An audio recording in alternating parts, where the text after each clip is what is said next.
السلام عليكم ورحمة الله وبركاته. نحمده ونصلي على رسوله الكريم. أما بعد، فأعوذ بالله من الشيطان الرجيم.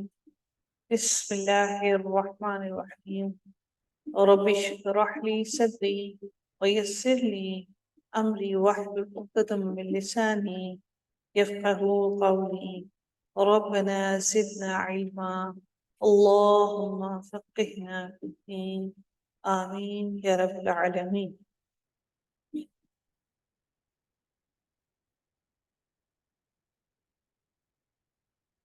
آیت نمبر 171 کو دیکھتے ہیں. اللہ رب العزت اس میں کیا ارشاد فرماتے ہیں. سورۃ النساء کی آیت نمبر 171 پارہ نمبر 6. یا اہل الکتاب لا تغلوا فی دینکم ولا تقولوا علی اللہ الا الحق.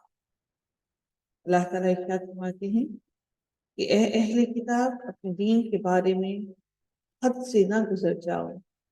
اپنی اہل کتاب اپنے دین کے بارے میں حد سے نہ گزر جاؤ، غلو نہ کرو، حد سے نہ گزر جاؤ، تجاوز نہ کرو.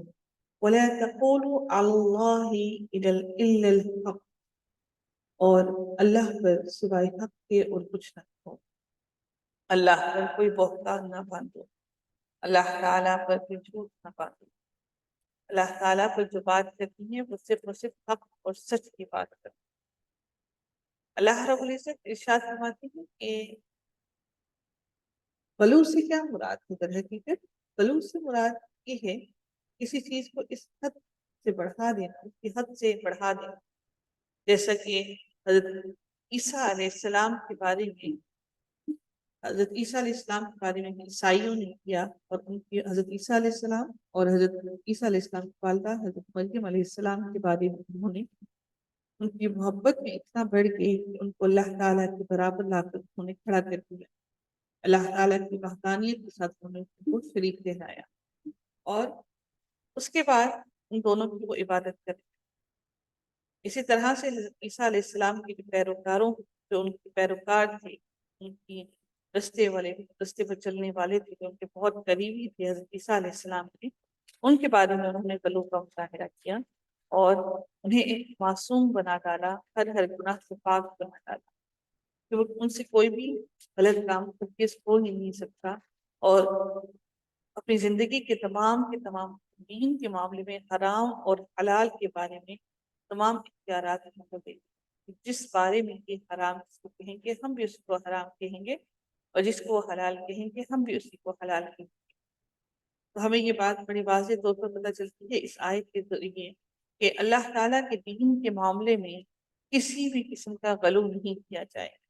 اب یہ بات صرف ان کے لیے نہیں بلکہ ہمارے لیے بھی اللہ تعالیٰ نے نازل فرمائی ہے کہ ہمیں اپنے دین کے معاملے میں کسی بھی قسم کا غلو نہیں کرنا چاہیے. اپنی محبت میں، چاہے وہ نبی کی محبت ہو، چاہے وہ صحابہ کی محبت ہو، چاہے وہ اہل بیت کی محبت ہو، تو دین ہمیں غلو کرنے سے مکمل طور پر منع کرتا ہے. اور اللہ تعالیٰ نے یہ واضح طور پر اس میں فرما دیا. اور سورۃ توبہ کی آیت نمبر 31 کے اندر بھی اللہ تعالیٰ ارشاد فرماتے ہیں کہ انہوں نے اپنے علماء اور درویشوں کو اللہ کے سوا رب بنا دیا. انہوں نے اللہ کے سوا علماء کو بھی اپنے اور اپنے درویشوں کو بھی اپنا رب بنا دیا. آج اگر ہم اپنے پیر کے پاس جاتے ہیں اور یہ منسلک کر دیتے ہیں کہ کسی دم کی وجہ سے ہی ہمیں شفا ملی ہے اور اسی کے کسی عمل کی وجہ سے ہمیں شفا ملی ہے، تو یہ بھی ہمارے دین کے اندر غلو ہے. کیونکہ انسان کو شفا دینے والی ذات صرف اور صرف اللہ رب العزت کی ذات ہے. اس کے علاوہ ہمیں کوئی بھی انسان، کوئی بھی چیز شفا نہیں دے سکتی. اسی طرح سے ہمیں نہ ہی کوئی اللہ کی رضا کے بنا نہ ہی ہمیں کوئی نقصان پہنچا سکتا ہے اور نہ ہی کوئی فائدہ پہنچا سکتا ہے. تو ہماری ہر امید اور ہماری ہر زندگی کی ہر کوشش اپنے رب کے لیے ہونی چاہیے. اور ہمیں یقین ہونا چاہیے اس چیز کا کہ یہ جو کچھ بھی آج ہمارے ساتھ ہو رہا ہے یہ سب اللہ تعالیٰ کی ہی طرف سے ہے. اللہ تعالیٰ ہم سب پر رحم فرمائے، اور اللہ تعالیٰ سے دعا ہے کہ اللہ رب العزت ہم سب کو دین میں مکمل طور پر داخل کرتے ہیں. اب اللہ رب العزت آگے حضرت عیسیٰ علیہ السلام کے بارے میں ارشاد فرماتے ہیں کہ اب عیسیٰ علیہ السلام ہیں کون در حقیقت؟ انما المسیح عیسی ابن مریم رسول اللہ و کلمتہ۔ اب انہیں غلو کس لیے تھا؟ کیونکہ انہیں معلوم تھا کہ عیسیٰ علیہ السلام کی پیدائش بنا باپ کی ہوئی ہے، اور عیسائیوں کے بھی کئی فرقے ہیں۔ کچھ کہتے ہیں کہ حضرت عیسیٰ علیہ السلام کچھ حضرت عیسیٰ علیہ السلام کو اللہ کا بیٹا کہتے ہیں، اور کچھ ایسے ہیں جو حضرت عیسیٰ علیہ السلام کے ساتھ حضرت مریم علیہ السلام کو بھی اللہ کے ساتھ شریک ٹھہراتے ہیں، اور وہ ان کی بھی عبادت کرتے ہیں، اور کچھ ایسے ہیں جو ان کے پیروکاروں کی عبادت کرتے ہیں۔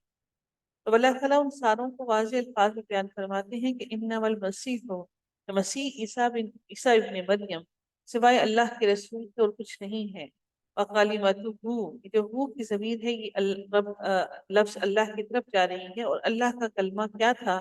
کہ اللہ کا کلمہ یہ تھا کہ اللہ تعالیٰ نے کہا کن ہو جا تو ہو گیا، یعنی کہ اللہ تعالیٰ کے حکم سے ان کو کسی نطفے کی ضرورت نہ تھی حضرت مریم علیہ السلام کو، بلکہ اللہ تعالیٰ نے جب حکم دیا، اس کو حکم دیا حضرت جبریل علیہ السلام کو، اور حضرت جبریل علیہ السلام کو حکم دینے کے بعد حضرت جبریل علیہ السلام آئے، اور انہوں نے حضرت مریم علیہ السلام کی گریبان میں پھونکا، اور ان کا جو پھونک مارنا تھا اس پھونک نے ایک عام انسان کے جس طرح سے بچہ پیٹ میں جاتا ہے عورت کے، اسی طرح سے اس پھونک نے ایک نطفے کا کام کیا، اور ان کے پیٹ میں حمل ٹھہر۔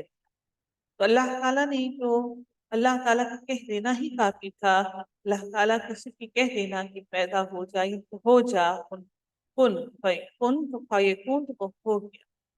القاہا الی مریم وروح منہ، اللہ تعالیٰ ارشاد فرماتے ہیں کہ جیسے مریم علیہ السلام جسے مریم علیہ السلام کی طرف ڈال دیا تھا، کیا ڈال دیا تھا؟ کہ ان کے پیٹ کے اندر حمل کو ڈال دیا تھا، اور اس کے پاس کی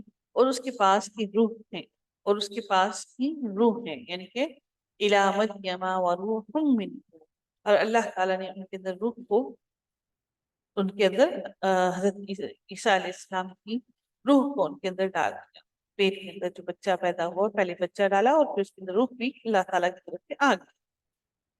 اب یہ جو لفظ ہے روح، اللہ تعالیٰ کا یہ جو لفظ یہاں پر ہے، اس کو عیسائی روح اللہ کہتے ہیں، کہ اللہ تعالیٰ کی روح ہے یہ، نعوذ باللہ، یہ اللہ کی روح نہیں ہے، بلکہ اللہ تعالیٰ نے اپنے حکم سے ان کے پیٹ کے اندر جو بچہ ٹھہرا اس کے اندر روح ڈال کر اس کو زندہ بنا دیا۔ اللہ تعالیٰ اب یہ ساری وحدانیت کی بات بتاتے ہوئے، اللہ کو کسی ثبوت کی ضرورت نہیں ہے اپنی وحدانیت بتانے کے لیے، بلکہ اللہ تعالیٰ چاہتے ہیں کہ اللہ تعالیٰ کی خلقت اور مخلوق کے لوگ ایمان لے آئیں، اور اللہ تعالیٰ پر مکمل طور پر ایمان لانے کے بعد دین میں شامل ہو جائیں۔ اس لیے اللہ تعالیٰ نے یہ ساری باتیں ڈیٹیل میں بتائیں۔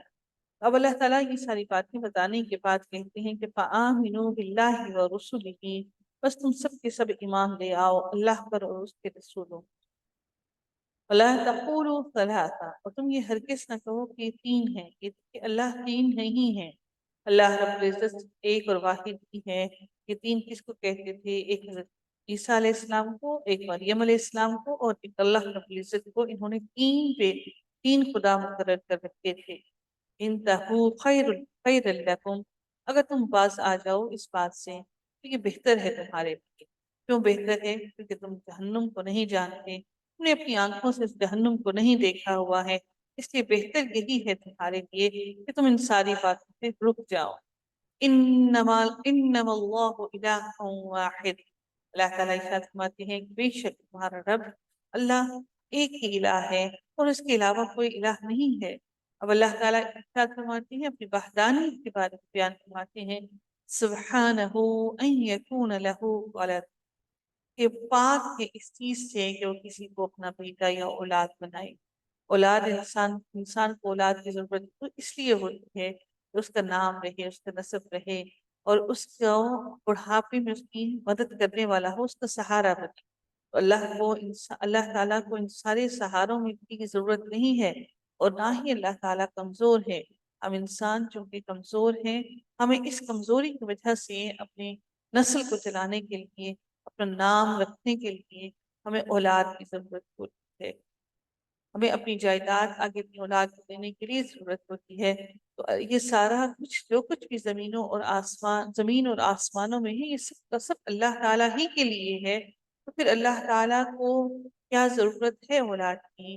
اس زمین پہ جو ساری چیزیں ہیں وہ ہماری نہیں ہیں. نہ ہی اس زمین کی کوئی چیز ہماری ہے، نہ آسمان کی کوئی چیز ہماری ہے. اس کی سب سے بڑی وجہ ہم یہاں سے ہی اس کا سب سے بڑا ثبوت دیکھتے ہیں کہ ہمارے مرنے کے بعد سارا کا سارا مال آگے کسی اور کے پاس چلا جاتا ہے. ہم اس مال میں سے کوئی ایک چیز بھی اپنے ساتھ اپنی قبر میں لے کر نہیں جاتے ہیں.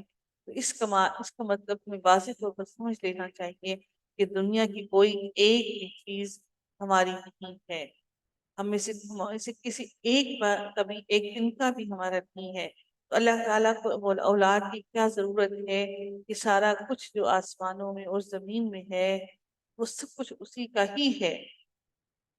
وہ جب اسی کا ہے تو اس کو پھر کیا ضرورت ہے اولاد کی؟ وَكَفَى بِاللَّهِ وَكِيلًا، اور اللہ رب العزت کافی ہے. اللہ تعالیٰ فرماتے ہیں وَكَفَى بِاللَّهِ وَكِيلًا، اور اللہ کافی ہے، کام بنانے والا، کارساز ہے، کافی ہے.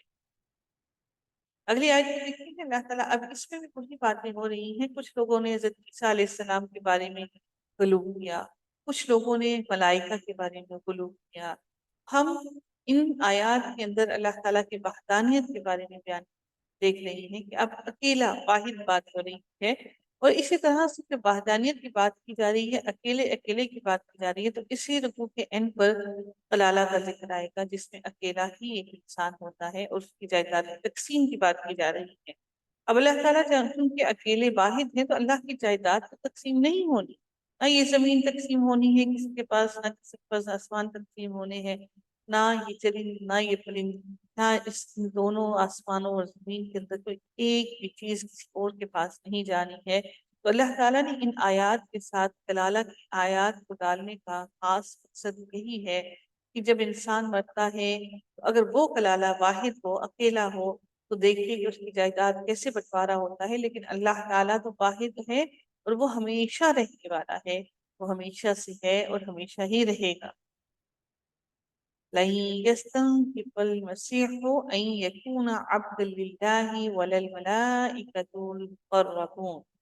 اللہ تعالیٰ ارشاد فرماتے ہیں کہ مسیح علیہ السلام کو اللہ کا بندہ ہونے میں کوئی آر یا تکبر اور انکار ہرگز ہو ہی نہیں سکتا ہے.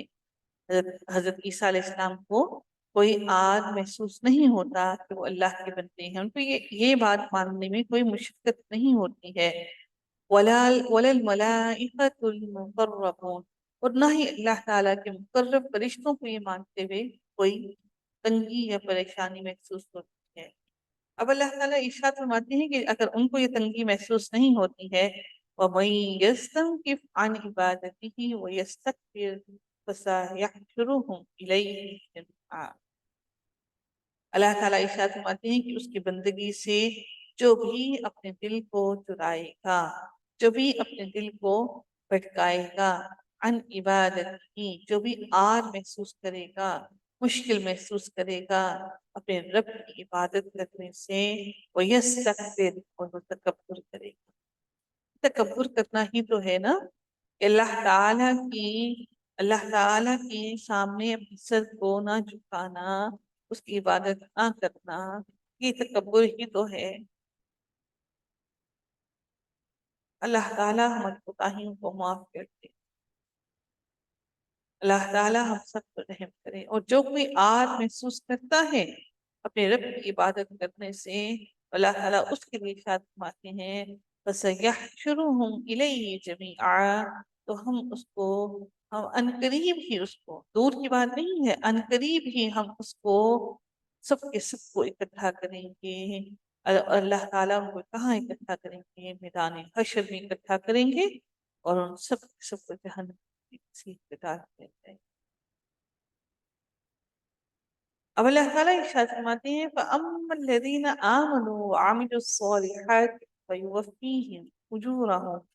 اب ان لوگوں کی تو بات ہو گئی جو منکر تھے، جو اللہ کے ساتھ غلو کرنے والے تھے، اپنے دین کے ساتھ غلو کرنے والے تھے.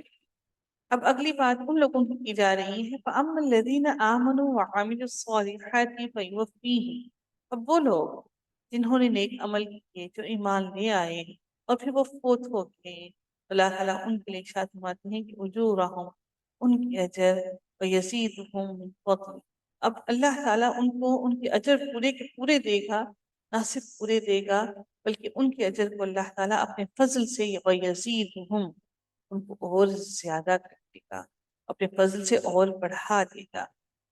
اب آگے بات ہو رہی ہے ان لوگوں کی، وَأَمَّا الَّذِينَ اسْتَنكَفُوا وَاسْتَكْبَرُوا فَيُعَذِّبُهُمْ عَذَابًا أَلِيمًا، اب رہے وہ لوگ جنہوں نے کیا کیا، آر محسوس کی، پیچھے جو ہم نے پڑھا اوپر جو ہم نے یہاں پہ پڑھا تھا لفظ یستنکف، وہی لفظ یہاں پر ہے استنکف، تانون کا، اس کا معنی کیا ہے کہ اب اگر کسی نے، تم لوگوں میں سے اب وہ لوگ جنہوں نے آر محسوس کی، مشقت محسوس کی اللہ تعالیٰ کے لیے عمل کرنے کو، اور انہوں نے تکبر کیا، اللہ تعالیٰ ان کے لیے ارشاد فرماتے ہیں فَيُعَذِّبُهُمْ عَذَابًا عَلِيمًا، کہ اب اللہ تعالیٰ ان کو دردناک عذاب عطا کرے، دردناک عذاب ان کو دے، وَلَا يَجِدُونَ لَهُم مِّن دُونِ اللَّهِ وَلِيًّا وَلَا نَصِيرًا، اور وہ کوئی اللہ کے سوا کوئی دوست، کوئی ولی اور کوئی مددگار نہ پائیں۔ ولی اللہ ہی ہے، دوست اللہ ہی ہے، مددگار اللہ ہی ہے، اور وہ اللہ کے سوا کسی کو نہ ولی اور دوست نہ پائیں۔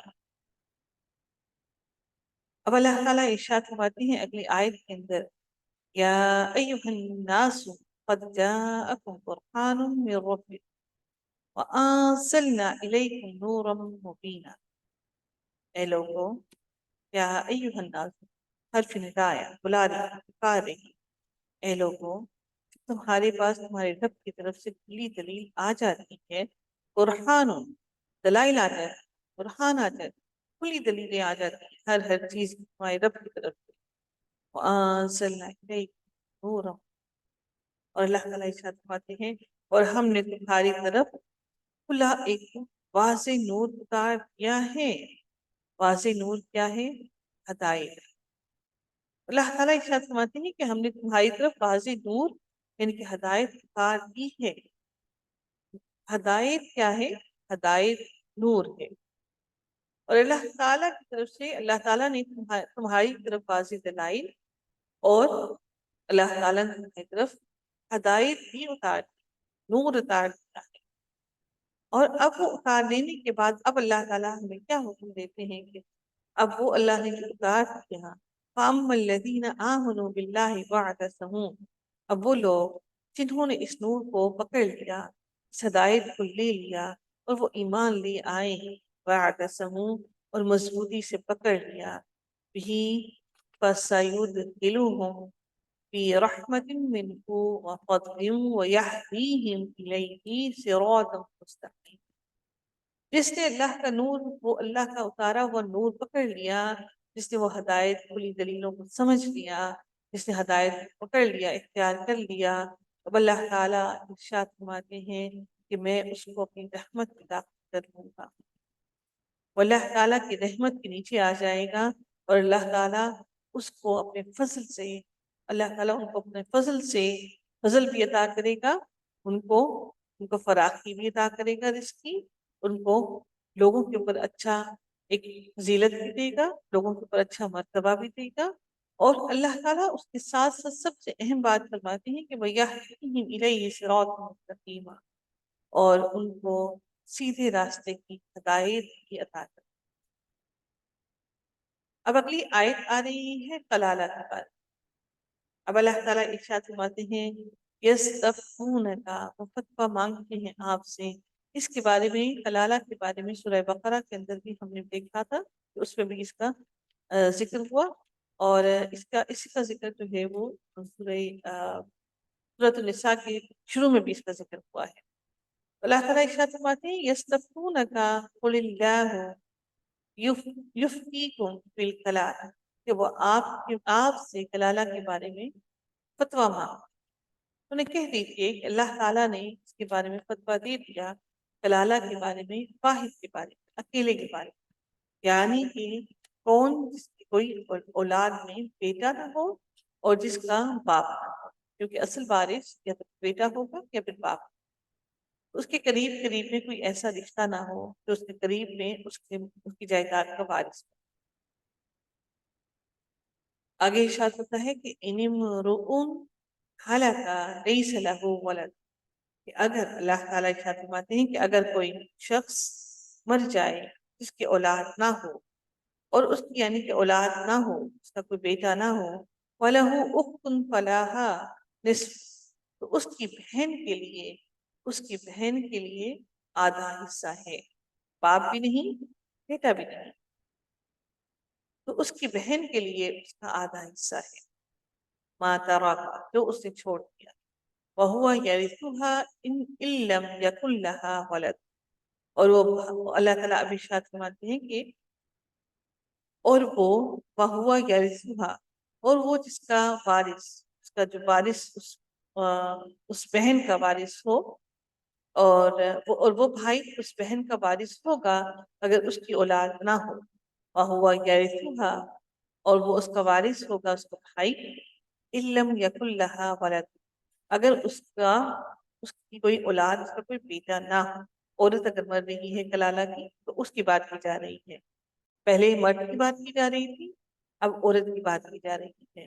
اب اس کے بارے میں پہلے باپ کا ہونا بھی نہ ہونا بھی ضروری ہے، اگر باپ ہوگا تو پھر ترکہ آگے بھائی میں نہیں جائے گا، اگر باپ نہیں ہے تو پھر ترکہ آگے بھائی میں جائے گا، وَهُوَ يَرِثُهَا إِن لَّمْ يَكُن لَّهَا وَلَدٌ، اگر اس کا بیٹا نہ ہو اس کا وارث اس کا بھائی ہوگا، فَإِن كَانَتْ اثْنَتَيْنِ فَلَهُمَا الثُّلُثَانِ مِمَّا تَرَكَ، اللہ تعالیٰ ارشاد فرماتے ہیں کہ پس اگر دو بہنیں ہوں، اثنتین، دو بہنیں ہوں، یعنی کہ ایک بہن نہ ہو مرنے والے کی، دو بہنیں ہوں، تو ان دونوں کا 2/3 حصہ ہوگا، 2/3، یعنی کہ 3 اور 2/3 دو ہوگی، دو بہنوں کو 3/3 حصہ دیا جائے گا، نصف نہیں ہوگا، پھر اس میں کمی ہو جائے گی، 2/3 حصہ ہوگا، ان کے دونوں میں 3/3 حصہ تقسیم کیا جائے گا۔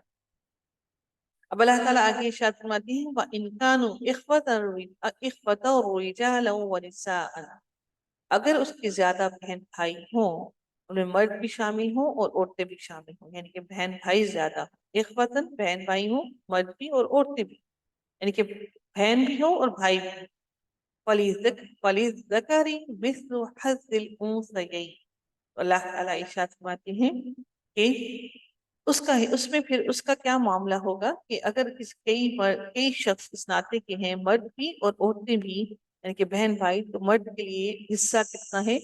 2 عورتوں کے برابر، مثل حظ الانثیین، 2 عورتوں کے برابر ایک مرد کا حصہ ہے، یعنی کہ ایک بھائی کو جو حصہ ملے گا وہ 2 عورتوں کے برابر، جیسے ہم نے پہلے پڑھا تھا کہ بیٹے کا حصہ بیٹیوں کے، یعنی کہ 2 بہنوں کا حصہ، 2 بیٹیوں کا حصہ ایک بیٹے کو ملے گا، یعنی کہ اس کا حصہ ڈبل ہوگا۔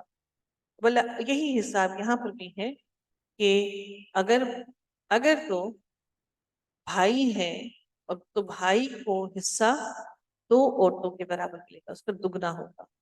یبین اللہ لکم ان تضلوا، اللہ تعالیٰ ارشاد فرماتے ہیں کہ تمہارے لیے یہ باتیں اللہ تعالیٰ نے واضح کھول کر بیان فرما دی ہیں، اس لیے کہ کہیں ایسا نہ ہو کہ تم بھٹک جاؤ، تم بہک جاؤ، اور اس مال اور جائیداد کے معاملے میں تم کوئی ایسا قدم اٹھا دو کہ تمہاری آخرت میں تم ہمیشہ خسارے میں رہو اور تم اس میں انصاف نہ کر سکو۔ واللہ بکل شیء علیم، اللہ تعالیٰ ارشاد فرماتے ہیں اور اللہ تعالیٰ ہر چیز سے واقف ہے، وہ ہر چیز کو جاننے والا ہے، وہ ہر چیز کا علم رکھنے والا ہے۔ اب ان آیات کا اگر آپ اس پر غور سے مطالعہ کریں تو سمجھیں، تو آپ کو سمجھ آئے گا کہ اللہ رب العزت نے کیوں یہ ایسا کیا کہ وحدانیت کے ساتھ اللہ تعالیٰ نے پھر کلالہ کا بھی ذکر کیا کہ جب ایک انسان کلالہ میں ہوتا ہے، مرتا ہے، چاہے وہ عورت ہو یا چاہے وہ مرد ہو، تو کس طرح سے اس کی جائیداد کی تقسیم کے مسائل آ جاتے ہیں، وہ کس طرح سے ضروری ہو جاتا ہے کہ اس کی جائیداد کی تقسیم کی جائے، اور پھر اس کے آگے کتنے وارث بن جاتے ہیں۔ تو اللہ تعالیٰ واحد ہے، اس کو کسی ایسے رشتے کی ضرورت نہیں، نہ ہی اس کو اپنی کسی بھی چیز کی جو زمینوں آسمان میں ہے اس کو ڈسٹریبیوٹ کرنے کی ضرورت ہے۔ یہاں سے ہمیں یہ بڑا واضح طور پر سمجھ لینا چاہیے کہ اللہ تعالیٰ کی وحدانیت کے ساتھ کسی کو بھی شریک نہ ٹھہرا، کسی کو بھی شریک۔ اللہ تعالیٰ ہم سب کو شرک سے محفوظ رکھے، ہمارے آنے والی نسلوں کو اللہ تعالیٰ شرک سے محفوظ رکھے، ہمارے دین پر چلنا آسان کرتے اور ہم سب کے لیے عمل کرنا آسان کرتے۔ آمین یا رب العالمین۔ آخر دعوانا ان الحمد للہ رب العالمین۔ سبحانك اللهم وبحمدك نشهد ان لا اله الا انت نستغفرك ونتوب اليك۔ السلام علیکم ورحمۃ اللہ وبرکاتہ۔ صلی اللہ تعالی علی سیدنا